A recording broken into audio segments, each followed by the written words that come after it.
शेतकरी बंधूंनो, शेतीतला माल व्यापाऱ्यांना विकण्याऐवजी स्वतःच त्याची बाजारात विक्री केल्यास त्यातून चांगलं उत्पन्न मिळवता येतं। मुरबाड तालुक्यातल्या एका शेतकऱ्याने या प्रयोगाच्या माध्यमातून उत्पन्नाचा नवा मार्ग शोधलाय। पाहुयात या शेतकऱ्याची यशोगाथा। आपल्या शेतात शेतीमाल पिकवून तो व्यापाऱ्याच्या हवाली करण्याऐवजी त्याच्या विक्रीचं तंत्र मुरबाड तालुक्यातल्या नंदकुमार कुर्ले या शेतकऱ्यांना आत्मसात केलंय। शेती आणि बाजार या दोन्ही आघाड्या कुर्ले व्यवस्थित सांभाळत असल्यामुळे त्यांना चांगलं उत्पन्न मिळू लागलंय। मुरबाड तालुक्यातील कान्होळ गावाजवळ नंदकुमार कुर्ले यांची 5 एकर जमीन आहे। त्यामध्ये त्यांनी 1 एकरात झेंडू, लिली, अष्टर या फुलांसोबत तुळशीची लागवड केली आहे। शेती करण्यासाठी त्यांना मजुरांची गरज भासत नाही। घरातील मंडळी शेतीची कामं करतात। कुर्ले कुटुंबीय या शेतातील फुलं आणि तुळशीची व्यापाऱ्यांना विक्री करत नाहीत, तर म्हसा गावात त्यांनी फुलांचं दुकान थाटलंय। या दुकानातूनच ते फुलं आणि तुळशीची विक्री करतात।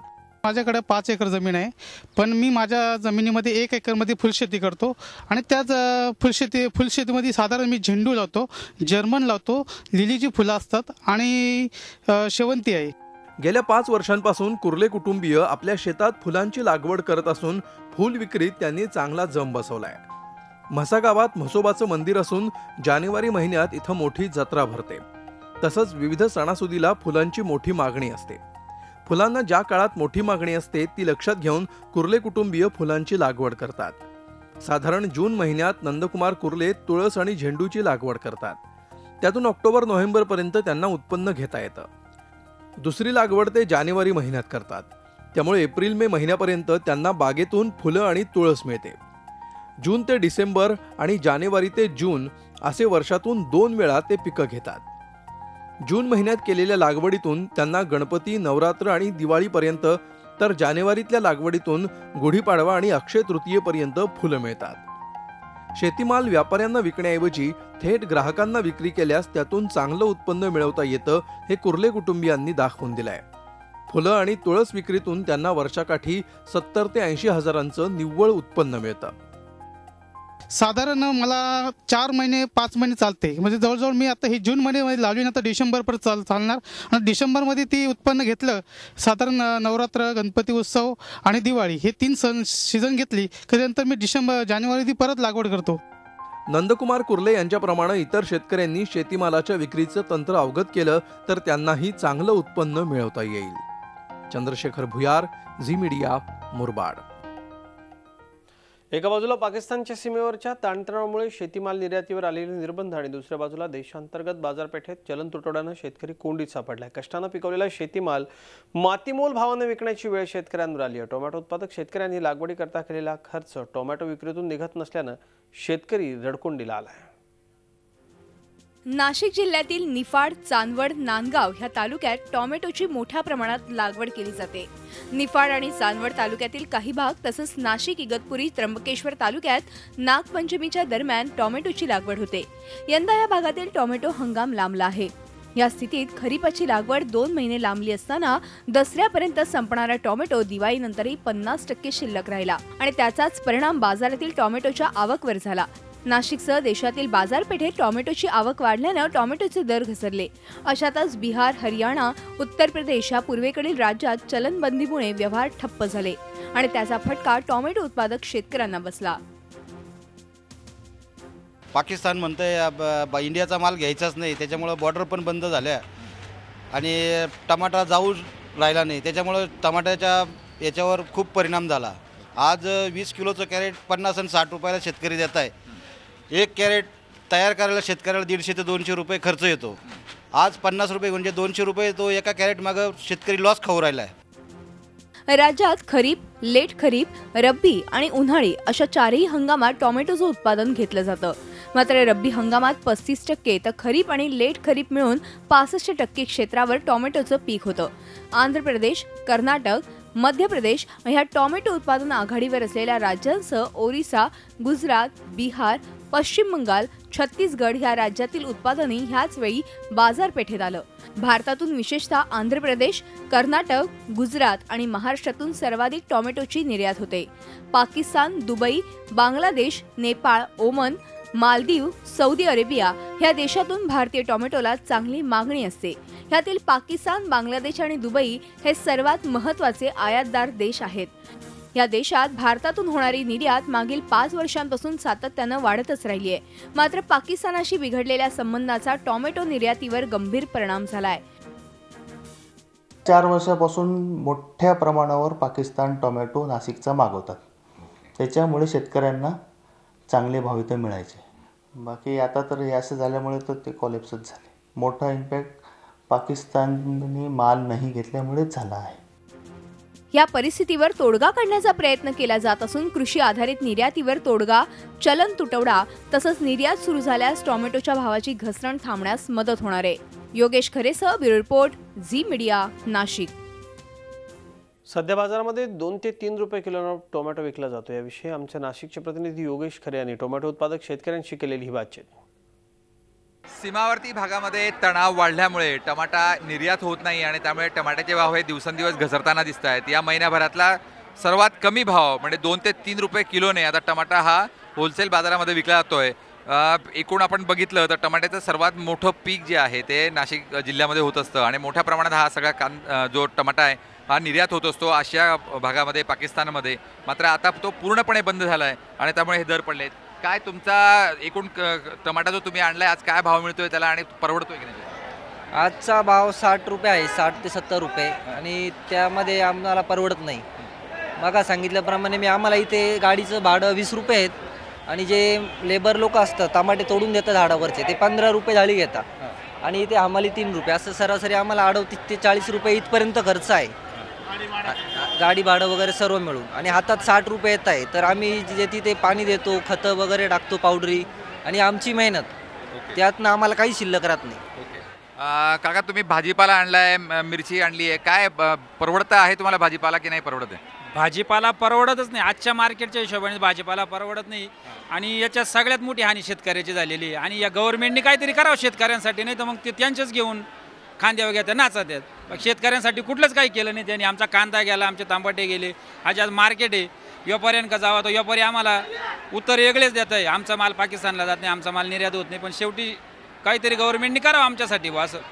आपल्यासोबत महिला आजी आहेत, ज्या शेतकरी आहेत, त्यांनी सुद्धा आपला माल या ठिकाणी आणलेला आहे. आजी काय पोझिशन आहे, काय मार्केट किती म्हणजे काय परिस्थिती सध्या? सगळेच भाव उतरले? सगळे भाव उतरले. आणि मी भाजी आणलेली 100, 5 रुपये 3 रुपये मागत आहे. कसं विकायचं आणि कसं जगायचं आम्ही? शेतकऱ्यांना काय आहे? आम्हाला काहीच नाही आम्हाला परवडून राहिलं. भाडं 200 रुपये द्यायचं, नीड 3 रुपये 4 रुपये विकायचं. कसं चालेल आमचं? शेतकऱ्यांना माझा मुलगा वारेल, नवरा वारेल. माझी परिस्थिती इतकी नाजूक आहे, पण मी कशी तरी धावते. आपण जर बघितलं तर प्रत्येक शेतकरी कुटुंब आज वेगवेगळ्या आर्थिक संकटांनी ग्रस्त आहे. त्यात भाजीपाल्याचे भाव, टमाट्याचे भावही उतरले आहेत आणि कांद्याचेही भाव तेवढे अपेक्षित आहे तेवढे मिळत नाही आहेत. त्यामुळे नाशिक जिल्ह्यातली अर्थव्यवस्था, कृषी आधारित असलेली ही अर्थव्यवस्था आज डबघाईला आली आहे. व्हिडिओ जर्नलिस्ट सोनू भिडेसह योगेश खरे, झी मीडिया, नाशिक. टोमॅटोचे भाव पडलेत या सगळ्यावरती चर्चा करण्याकरता आपल्यासोबत टोमॅटोचे व्यापारी सोमनाथ निमसेजी. आपलं पीकपाणीमध्ये स्वागत. टोमॅटोचे दर एवढ्या मोठ्या प्रमाणात घसरण्याची कारणं सोमनाथराव नेमकी काय आहे, काय सांगता येईल? त्याचं मुख्यतः कारण असं आहे का आज जे बी व्यापारी आहे नाशिकमध्ये ते मोठ्या संभ्रमात पडलेले. गाड्यांना ॲडव्हान्स पाहिजे रोज 50,000 रुपये मॅक्झिमम, त्यांच्या खात्यावरून 5-5 लाख रुपये. आणि जे बी ट्रक ड्रायव्हर आहे UP बिहारचे, ज्या 60 गाड्या जायच्या आमच्या, 50-60 गाड्या पुऱ्या नाशिक जिल्ह्यातून, तो ट्रक ड्रायव्हर आता यायला तयार नाही आहे. तो म्हणतो तिथं जर 50,000 भेटले आम्हाला, 500च्या नोटा ज्या पंपावर चालतील त्या घ्यायला आम्ही तयार आहे. पण आज आमच्या व्यापाऱ्यांकडे ते 50,000 500च्या नोटा कुठून उपलब्ध करायचा तो मोठा प्रश्न आहे. आणि तो रोज कटकट होऊन तो बरेच जण आता जवळजवळ 70% व्यापाऱ्यांनी बंद केलेलं आहे टमाटर नाशिकमधून घेणं. बिहारमध्ये, UPमध्ये आज परिस्थिती टमाट्याची चांगली आहे. 500 रुपये कॅरेट विकतं आहे. तिथं नापा भेटून बी तिथं बी पैसे उपलब्ध नाही, तिथं त्यांना उधार द्यावं लागू राहिलं. इथं कॅश पेमेंट द्यायचं आहे शेतकऱ्यांना 24 तासात, तर MFT करायचं त्यांचं शक्य नाही. एक आरती करू शकतो पण आज टमाटर असं आहे का? सोमनाथराव, नाशिकचा जो टोमॅटो आहे तो पाकिस्तानला मोठ्या प्रमाणावरती जातो, पाकिस्तानला एक्सपोर्ट व्हायचा टोमॅटो, पाकिस्तानच्या बाजारपेठेवर नेमका काय परिणाम झाला? पाकिस्तानमध्ये दुसरा प्रश्न नोटापेक्षा आज जे लाईन आहे पाकिस्तान म्हणजे पंजाब थ्रू जे माल जाते आहे तिथं असा ॲडव्हान्सचा जास्त प्रश्न नाही आहे. ते त्यांना ॲडव्हान्स पाहिजे तो विषय नाही. पण तिथं प्रश्न असा मोठा झालेला आहे, पहिले वाघा बॉर्डरवरून टमाटर जायचे, पाकिस्ताननी ते बंद केलं. आज त्यांनी परत काश्मीरमधून टमाटा बोलावला, आपण लोक द्यायला चालू केलं. आज 130 गाडी आहे पाकिस्तानच्या काश्मीर बॉर्डरवर. आज त्यांनी दुपारी रिझल्ट दिला का फक्त आम्ही तुमच्या 5 गाड्या घेणार टमाटरच्या, आणि 130 गाड्या म्हणजे ह्या 20 टनाच्या आहे आणि ते 5 गाड्या फक्त 2.5 टन. आणि मग हा टमाटा कुठे फेकायचा? आता व्यापाऱ्यांना मोठा प्रश्न पडला. आणि आज मला माझ्या हिशोबाने काल तरी 80-100 रुपये टमाटर होतं. आज संध्याकाळची परिस्थिती एकदम वेगळी राहणार आहे. आज टमाटर 20 रुपयेसुद्धा व्यापारी घेईल याच्यावर मला शंका आहे 100%. खरं आहे, अत्यंत कठीण परिस्थितीत व्यापारी आणि शेतकरी दोघंही सापडलेत. टोमॅटोच्या भाव घसरणीचा नाशिकच्या अर्थव्यवस्थेला किती फटका बसतोय किंवा किती फटका बसू शकतो सोमनाथराव, काय अंदाज आहे तुमचा? उद्योगाला म्हणजे सर्वात मोठा शेतकरी याच्यात मारला गेला. व्यापाऱ्यांनी 2 दिवस 8 दिवस व्यापार करणं न करणं त्याला एवढा मोठा फरक नाही पडत. पण आज शेतकऱ्यांना मध्येच ते आडतीचा प्रश्न निभावला, तो कांदा मिटवता हा नवीन प्रश्न उभा राहिला त्यांच्यापुढे. मग शेतकरीसुद्धा हवालदिल झाला. आणि जो पैसे वाटणार आहे तो 800 आणि 1000 रुपये. आज काय आपल्याकडं मोठा शेतकरी नाही वर्ग का बा तो 500 कॅरेट घेऊन येणार आणि एक चेक घेऊन जाणार किंवा निफ्टी करून RTGS करणार, असा शेतकरी फार कमी आहे.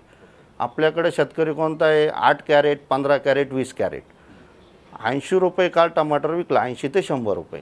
त्याचे 10 कॅरेट झाले, त्याला द्यायचे 800 रुपये.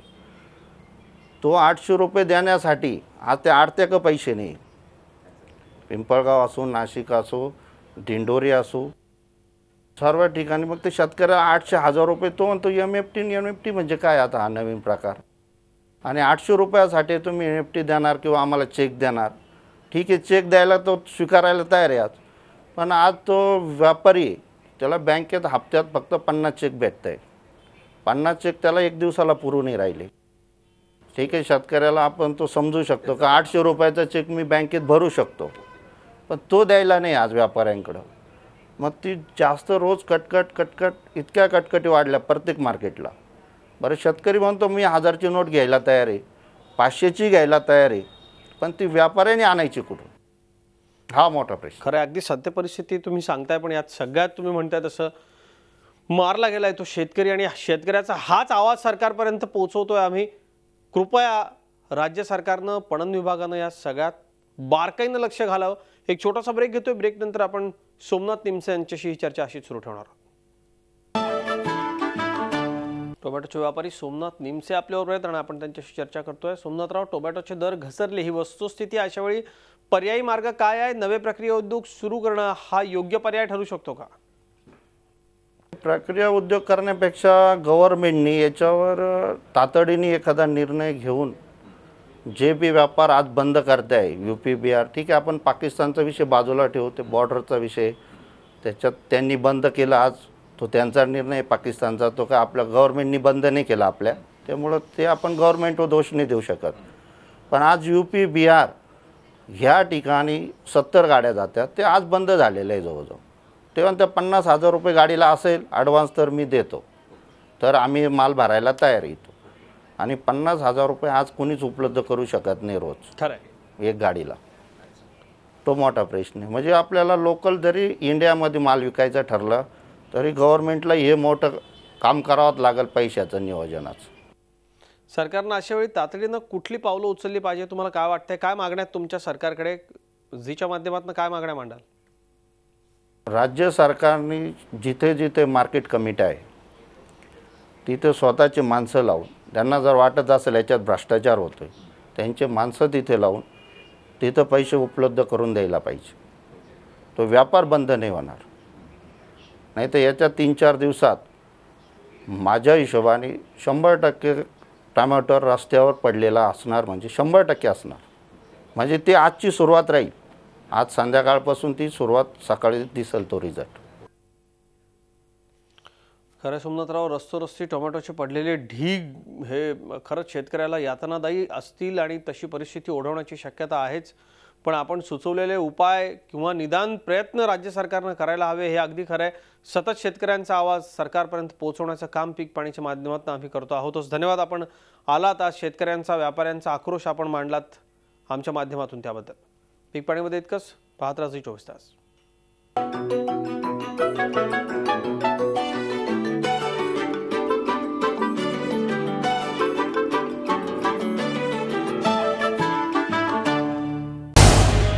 झी 24 तास रहा एक पाऊल पुढे.